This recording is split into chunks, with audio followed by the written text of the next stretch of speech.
Hello guys, welcome back to my channel. और आज मैं आपके पास लेके आई हूँ ड्यू एसओएल वाले बच्चों के लिए एक एडिशनल सब्जेक्ट होता है साइकोलॉजी इमोशनल इंटेलिजेंस। उसका ये वन शॉट वीडियो है, मैं आपको नोट्स भी प्रोवाइड करा दूँगी। So without any time waste हम चैप्टर स्टार्ट करते हैं। सो देर आर मैं आपको एक ओवरव्यू दे देती हूँ। In this overview there are 4 units that you can see. Number 1 is fundamental of emotional intelligence, second is personal qualification, third is social competence, and fourth is emotional intelligence. तो let's start with unit number 1, emotional intelligence. देखिए, आप ऊपर देख सकते हैं questions भी दे रखे हैं कि हमें कैसे कैसे क्वेश्चंस पूछे जा सकते हैं, कैसे कैसे क्वेश्चंस हो सकते हैं। So the first question is write short notes और any of two of the following: importance of emotional intelligence, role of emotional intelligence, effective communication, characteristics of a person, social competence. तो basically हम इस chapter में पढ़ते आ गए, आप देख लीजिए, आपको इन सबके आंसर्स मिल जाएंगे। The first importance of emotional intelligence. Emotional intelligence is the ability to identify and regulate one's emotion and understands the emotions of other. Emotional intelligence एक ऐसी एबिलिटी है जो हमें बताती है कि हम लोगों को आइडेंटिफाई कैसे करें, उसके इमोशंस को कैसे समझें और उनकी कदर करें। So emotional intelligence is the ability to identify, understand and उन दूसरों के इमोशंस को मैनेज भी कैसे करें। ये हमारे रिलेशनशिप बिल्ड करने में, स्ट्रेस को कम करने में, कॉन्फ्लिक्ट्स को कम करने में, जॉब सेटिस्फेक्शंस में हेल्प करती है। इसमें हमारे डेफिनेशंस दे रखे हैं बहुत सारे ऑथर्स के towards. Peter Salovey and John Mayer ने हमें दी थी 1990 में। Emotional intelligence as the ability to monitor one's own and others feeling and emotions, discriminate between them and use this information to guide one's thinking actions defined as capabilities. इनकी definition का मतलब यही है कि जब हम दूसरे की एबिलिटी को मॉनिटर कर पाएँ, उनकी फीलिंग्स को समझ पाएँ, इमोशंस को समझ पाएँ, उनके डिस्क्रिमिनेशंस को समझ पाएँ और उसको एक्शंस में इम्प्लीमेंट करें। The second is according to Daniel Goleman's, emotional intelligence is understanding one's own emotions, empathising with the own emotions of others and regulating emotions in a way that improves lives. So now, importance of emotional intelligence: be a creative leader. So people who can understand and address the emotional needs of others can become effective leaders in many fields and industries.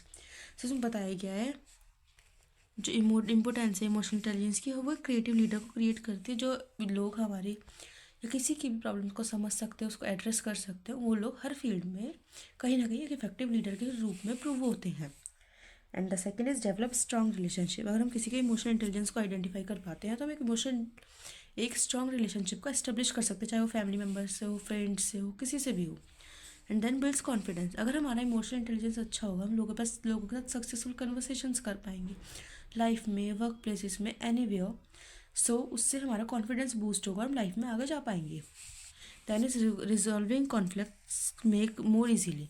अगर हमारी emotional intelligence अच्छी होगी, यानी हम दूसरों के emotions को समझ पाते हैं, तो हम कॉन्फ्लिक्ट्स को जल्दी सॉल्व कर पाएंगे, डील कर पाएंगे उन चीज़ों से। Then improving a work environment. अगर हम सबका आपस में इमोशनल इंटेलिजेंस, अटैचमेंट्स, रिलेशनशिप अच्छे से बिल्ड होंगे तो हम अपने वर्क एनवायरनमेंट को अच्छे से क्रिएट कर सकते हैं और मैनेज टाइम इफेक्टिवली। अगर लोगों का इमोशनल इंटेलिजेंस, कनेक्ट, अटैचमेंट साथ में अच्छा होगा तो एक दूसरे की हेल्प करेंगे, जिससे हमारा शेड्यूल बेटर होगा, लोग जल्दी से जल्दी काम कर पाएंगे, इफेक्टिव वर्क कर पाएंगे।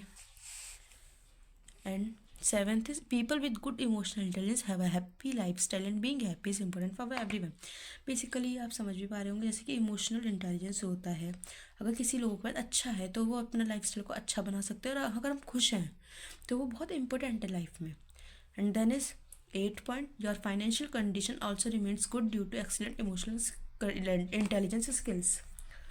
इसमें बताया गया कि हमारी फाइनेंशियल कंडीशन अच्छी होगी, क्योंकि अगर हम इमोशनल इंटेलिजेंस हमारा अच्छा होगा, यानी हम लोगों को अच्छे से कनेक्ट कर पा रहे हैं, तो कहीं ना कहीं हमारी लाइफ में अपॉर्चुनिटीज़ खुलेंगी, जिससे कि हमारी फाइनेंशियल कंडीशन अच्छी हो सकती है।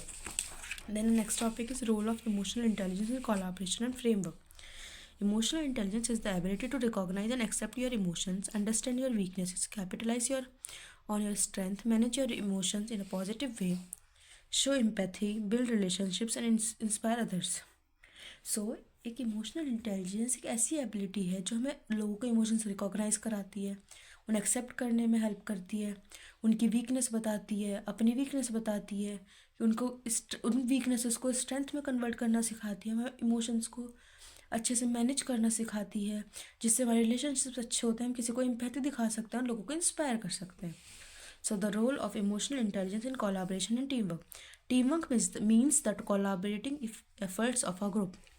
कोलाबरेटिंग एफर्ट्स मतलब जो लोग इकट्ठा होने के लिए एफर्ट्स क्रिएट कर रहे हैं, यानी एक टीम वर्क, यानी जो सारे लोग मिल के एक ग्रुप को क्रिएट कर रहे हैं.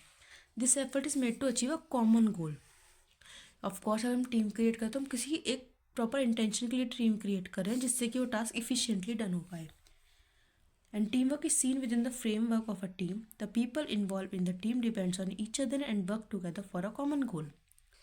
So basically इसमें भी यही बताया गया कि टीम वर्क जो होता है वो एक फ्रेमवर्क है टीम का, और जो कि इसलिए किया जाता है क्योंकि लोग एक दूसरे पर डिपेंड रहें और वो वर्क को साथ में मिलकर कर सके कॉमन गोल को अचीव करने के लिए. बिफोर लीडिंग अ टीम को क्रिएट करने से पहले हम पता होना चाहिए कि हमें अपने इमोशंस को कैसे मैनेज करना है पॉजिटिव वे में. फिर उसके बाद है you will need to prove support to the team to ensure that they have everything they need to succeed. हमें इंश्योर करना पड़ेगा कि हम हर टीम को वो हर सपोर्ट दे पा रहे हैं जिससे कि वो अपनी सक्सेस को अचीव कर पाए. Then is you need to create a psychological safe environment when team members feel comfortable asking questions and sharing their opinions. इसमें बताया गया कि हमें साइकोलॉजिकली यानी मेंटली या किसी भी वे में बोले तो हमें एक सेफ एनवायरनमेंट रहना चाहिए पूरी टीम को, जिससे कि कंफर्टेबल हो ताकि वो क्वेश्चंस पूछ सके, अपनी ओपिनियंस को शेयर कर सके. Then the point is you must know how to deal with team members with different personalities may have different communication styles. हमें पता होना चाहिए कि एज वी नो कि हर किसी की पर्सनैलिटी अलग होती है, उसको हर तरीके का सिचुएशंस को डील करने का तरीका अलग होता है.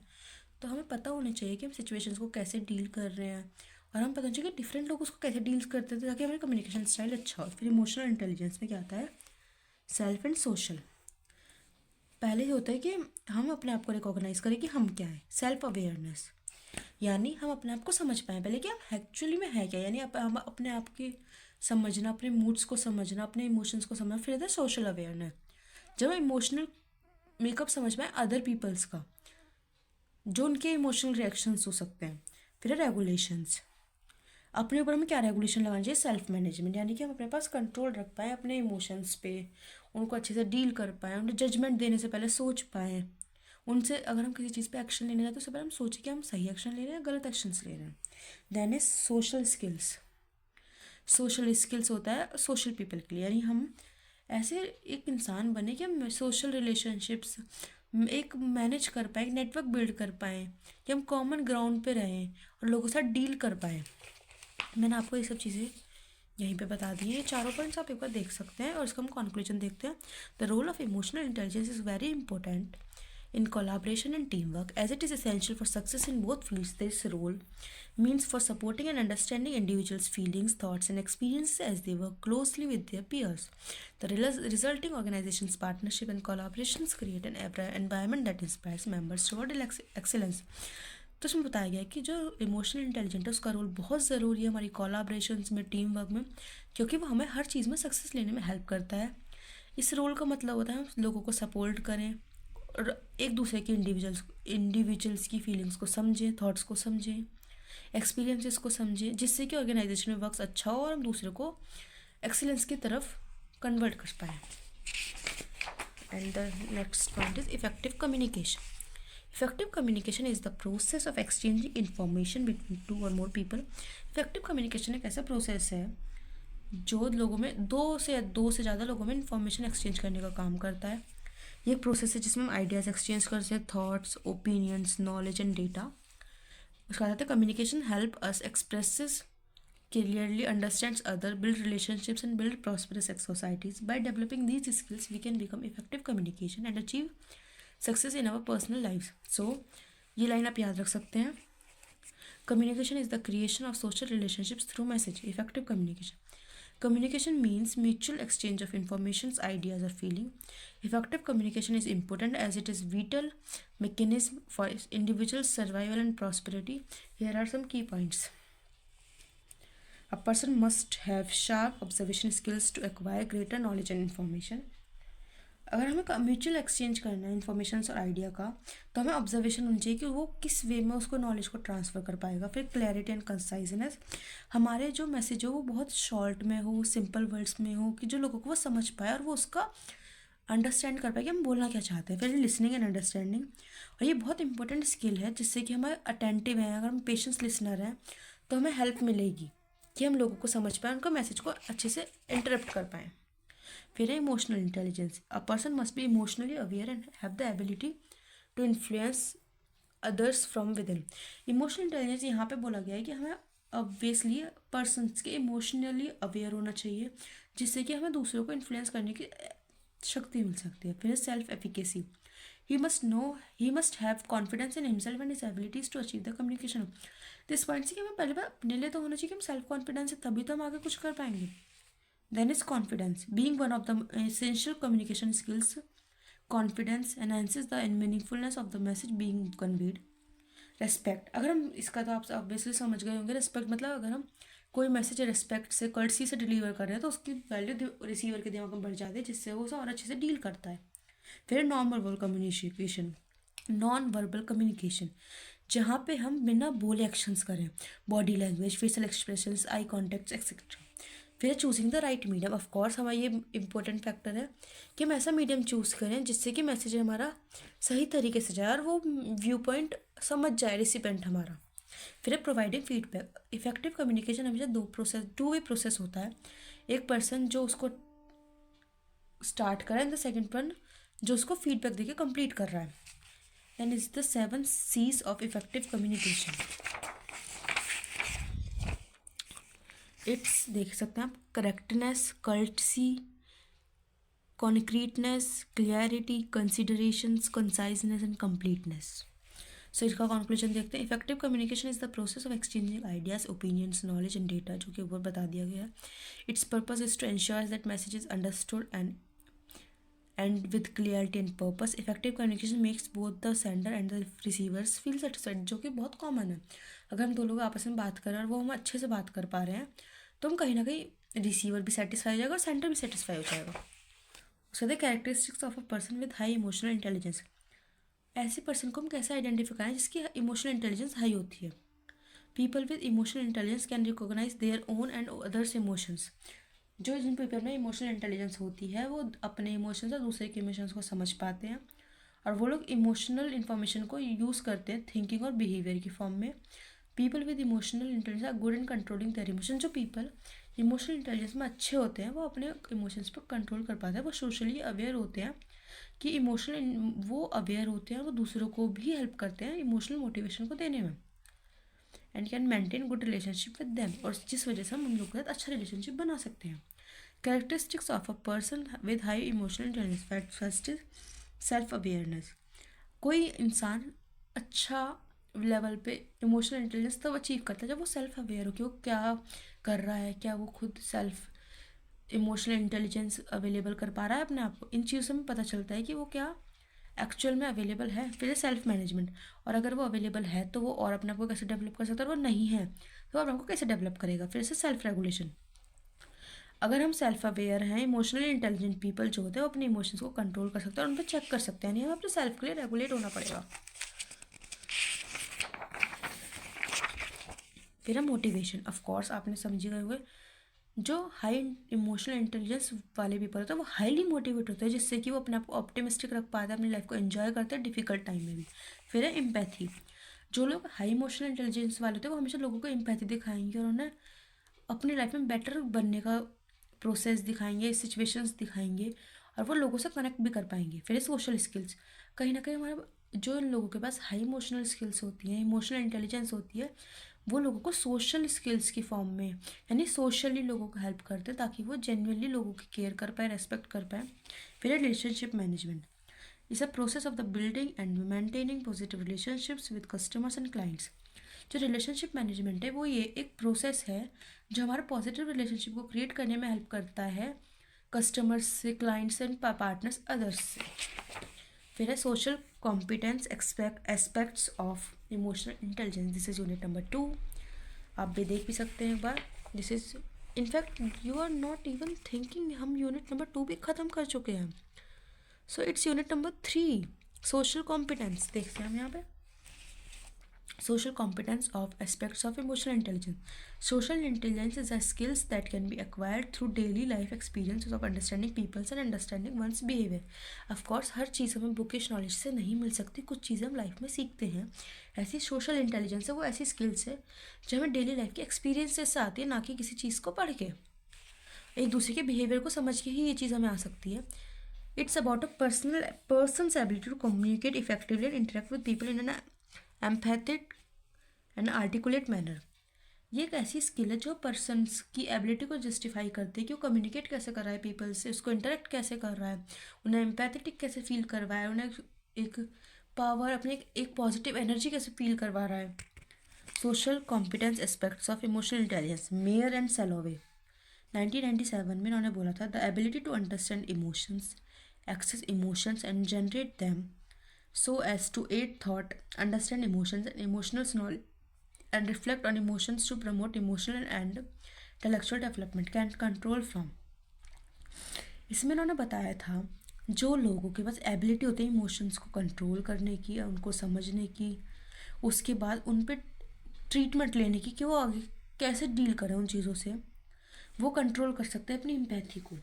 यानी जो पर्सन दूसरों की फीलिंग समझ सकता है, अपने एक्सपीरियंस को शेयर कर सकता है, वो कहीं ना कहीं उसके रिलेशनशिप्स लास्ट मतलब लॉन्ग होंगे और स्ट्रॉन्ग बनेंगे।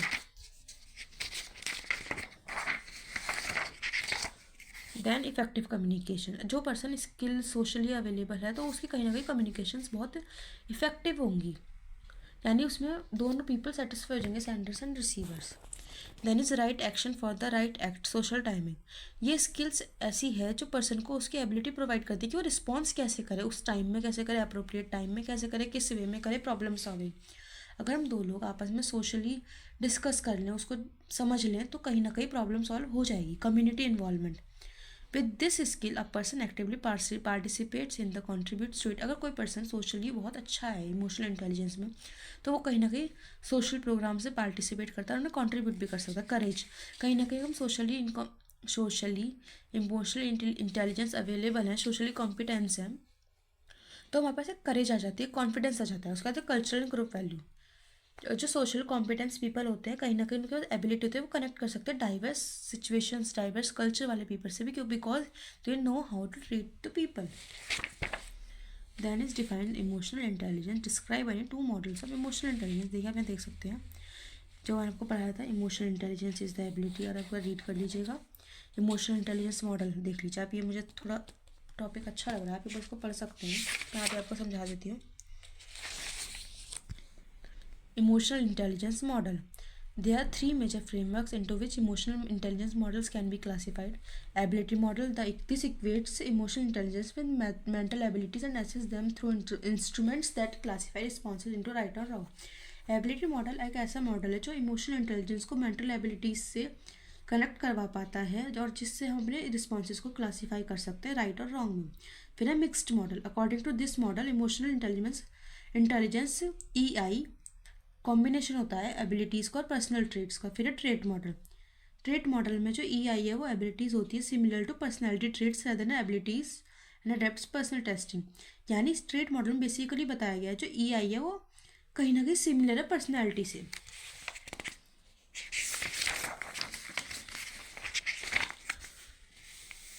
फिर है एबिलिटी मॉडल, इसमें भी हमें सेलोवे एंड मेयर ने दिया था। इसमें बताया गया कि EI एक फॉर्म में सोशल इंटेलिजेंस की जो हेल्प करती है एबिलिटी की क्रिएट करने में, जिससे कि हम अपनी को दूसरे की फीलिंग्स को समझ पाएँ, उन्हें डिस्क्रिमिनेट ना करें और उनकी इन्फॉर्मेशंस को यूज़ करें गाइड करने के लिए, थिंकिंग करने के लिए, एक्शंस लेने के लिए। फिर है 10 the capability model poses that EI includes 4 different types of capabilities. First is emotional cognition. A person can recognize the emotions of others through facial expressions, body language, pictures, voices, etc. It also includes the individual ability to recognize his own or her own emotions. इसमें बताया गया person के पास ability होती है जो अपने facial expression से, body language से कहीं ना कहीं बता देता है कि उसके दिमाग में क्या चल रहा है, जिससे वो अपने या दूसरे के इमोशंस को समझे। यानी अगर मैं आपको शॉर्ट में बताऊँ तो ये पॉइंट ये कहना चाहते हैं, हम दूसरे को देख के जज कर पाते हैं कि कहीं ना कहीं उसका मूड अच्छा है, वो खुश है या नहीं। Use of emotions. Second activity होती है बाय द एबिलिटी मॉडल, जो कि पर्सनल एबिलिटी होती है कि हम उस इमोशंस को उनके डिजायर्ड रिजल्ट्स में अचीव करवा पाएँ। Third is understanding emotions. हाँ, ऑब्वियसली मेन कहीं ना कहीं बहुत इंपॉर्टेंट पॉइंट है, ये हमें बताना चाहते हैं कि हम इमोशंस एक बहुत कॉम्प्लेक्सिटी है इमोशंस में। कुछ लोग इमोशंस को फेशियल एक्सप्रेशन से समझ पाते हैं, कुछ लोग रिकॉग्निशन से समझ पाते हैं, कुछ लोग लैंग्वेज से समझ पाते हैं, कुछ लोग रिलेशनशिप स्टेटस से समझ पाते हैं। सो बेसिकली हमें दूसरे के इमोशंस को समझना चाहिए, वो जेस्चर किसी भी वे में हो। फिर हम मैनेजिंग इमोशन, अगर हमने इमोशन समझ लिए तो हमें फिर उन्हें मैनेज करना चाहिए कि अगर हम गलत है तो हम उन्हें वर्क कैसे करें, अगर हम सही हैं तो उनको कैसे आगे लेके जाएं। ऑफकोर्स फिर मिक्स्ड मॉडल है, फिर इमोशनल इंटेलिजेंस, फिर self awareness, self regulation, social skills, empathy, motivation. Self awareness, अपने बारे में जानना कि हमारी स्ट्रेंथ क्या है, वीकनेस क्या है। सेल्फ रेगुलेशन, कि हमें पता होना चाहिए कि अगर हमें जो कमी है उसको हम कैसे ठीक करें। सोशल स्किल्स, हमें दूसरों के साथ गेट अलॉन्ग कैसे करें। एम्पैथी, हमें दूसरों के लिए हमेशा अच्छी फीलिंग्स होनी चाहिए। Third is motivation, fifth is motivation, यानी कि हमें पता होना चाहिए कि हमें क्या मोटिवेट करेगा। फिर हम आगे आते हैं। Again, there is a question. Describe personal competence. How can anyone one's strength and areas of development enhance personal potential? इसे मैंने आपको कहीं ना कहीं पढ़ा दिया, उसको एक आंसर की फॉर्म में लिख दिया गया, सो आप एक बार रीड कर लीजिएगा। पर्सनल डेवलपमेंट आता है फिर नेक्स्ट टॉपिक, और कहीं ना कहीं ये आप देख सकते हैं, इसमें इसकी हेडिंग है increase personal potential bye knowing areas of strength and development. Personal development आगे देखते हैं। पर्सनल डेवलपमेंट वो है, एक ऐसा प्रोसेस है जो हेल्प करता है एक दूसरे की सेल्फ अवेयरनेस को बढ़ाने में, टैलेंट को बढ़ाने में, स्किल्स को बढ़ाने में। ये एक लाइफ लॉन्ग जर्नी है जो हमें हेल्प करती है कि हम फुल पोटेंशियल को कैसे यूज़ करें पर्सनली और प्रोफेशनली। सो अगर हम पर्सनल डेवलपमेंट में इन्वेस्ट करेंगे तो हम अपनी रिस्पॉन्सिबिलिटीज़ को समझ पाएंगे, उनको डेवलप कर पाएंगे और कंटिन्यूस इंप्रूवमेंट के साथ हम अडेप्ट कर पाएंगे। First is cultivating self awareness. The first step, अगर हम पर्सनल ग्रोथ को करना चाहते हैं तो सेल्फ अवेयरनेस हमें पता होना चाहिए हम कहाँ स्टैंड बाय कर रहे हैं। Second is dedication. जब हम समझ आएंगे हम कहाँ स्टैंड बाय करना है, हमें क्या अचीव करना है, तब हम डेडिकेट हो जाएंगे उस चीज़ के टुवर्ड्स, हम आगे के लिए सोचेंगे। और एक third point is setting clear goals. The next point is very important. एक बात बताइए, जब हम लोग सेल्फ अवेयरनेस यानी हम सब खुद को जान लेंगे, फिर हम समझ जाएंगे कि हमें डेडिकेट होना है लाइफ में कुछ करने के लिए, फिर हम सोचेंगे कि हमें करना क्या है एक्चुअली जिसके लिए हमें डेडिकेट होना है। The next is dedication in a job और एजुकेशन। बेसिकली कोई लाइफ अपने डेडिकेट होता है, या तो वो पढ़ाई के लिए होता है या फिर वो आगे अपने लाइफ को इम्प्रूव करने के लिए होता है, वो चाहे एजुकेशन की फॉर्म में हो सकता है, जॉब की फॉर्म में हो सकता है। डेवलप इमोशनल इंटेलिजेंस, जब हम ये सब जान लेंगे तो हमें फिर अपनी इमोशनल इंटेलिजेंस एक ऐसा पावरफुल टूल है जो हमें हेल्प करता है पर्सनल डेवलपमेंट में। सो इन सबको जानने के बाद हम उसकी हेल्प से इमोशनल इंटेलिजेंस को भी अचीव कर पाएंगे।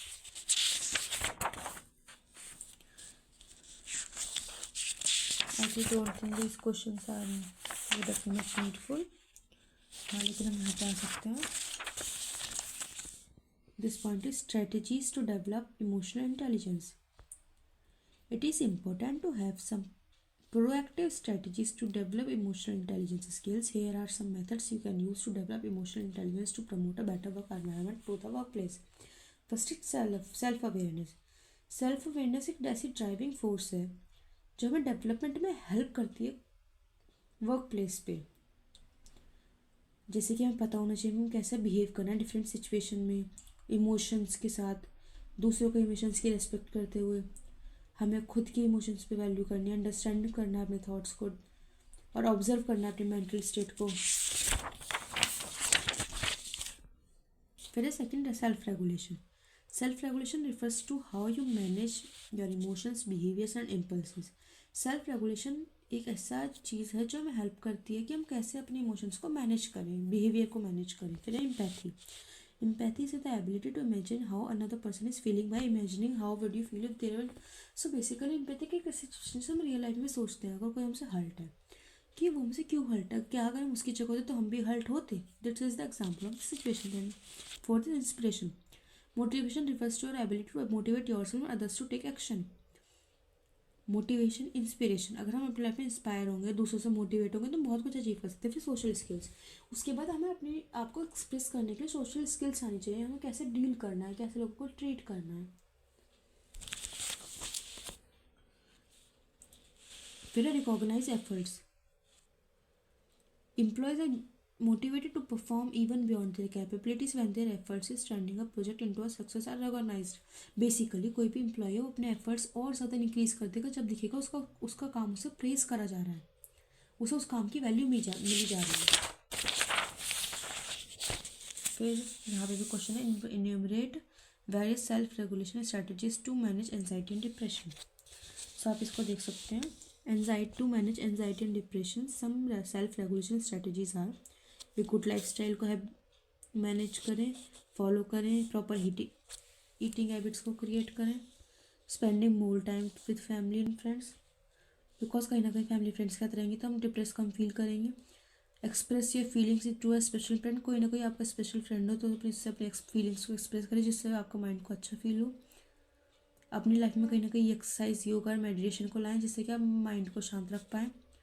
अवॉइडेंस ऑफ थिंकिंग, और अपनी थिंकिंग को कहीं ना कहीं कम करेंगे because over thinking always kills.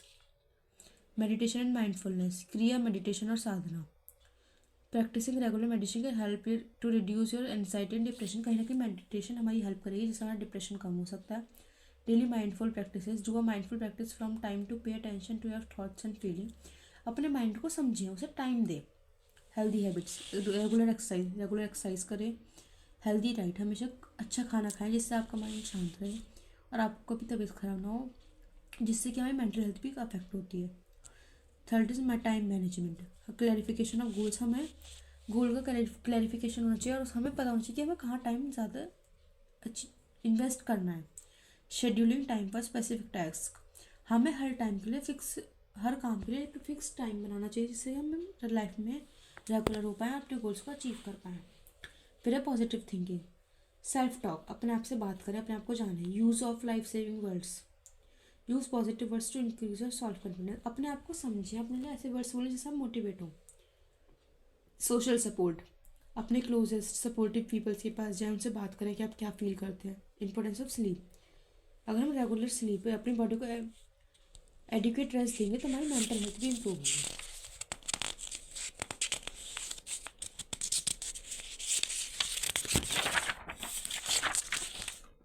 फिर है art and entertainment, art and cultural activities, arts में इन्वॉल्व हो, कल्चरल एक्टिविटीज़ में इन्वॉल्व हो, अपने फेवरेट रिक्रिएशनल एक्टिविटीज़ में इन्वॉल्व हो। Renewed interest, cultivating interest in new areas to boost morale and exploring and pursuing new interest, कहीं ना कहीं नई नई चीज़ों में एक्टिवेट होंगे तो हमें पता होगा कि हमारा इंटरेस्ट किस तरफ जा रहा है, हम लाइफ में क्या करना चाहते हैं।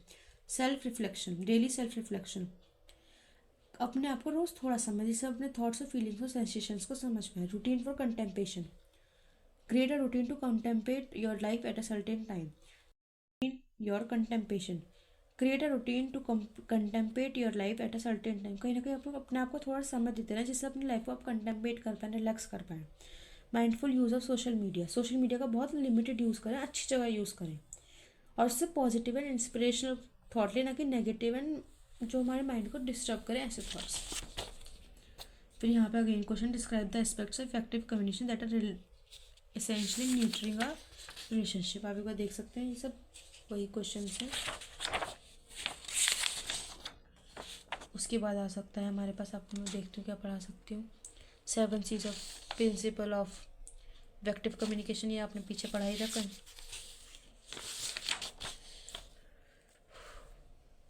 उसके बाद आप ये देख सकते हैं थॉटफुल कम्युनिकेशन क्या होता है। Hello, I hope you are doing well. If possible could you please complete the report by the end of the day. Concrete communication is possible is about avoiding vague of ambiguous statements and providing clear details. Cognate language make your communication more relevant and engaging. Okay, फिर vague statement. Our customer satisfaction level are not where we want them to be. We should work on improving them.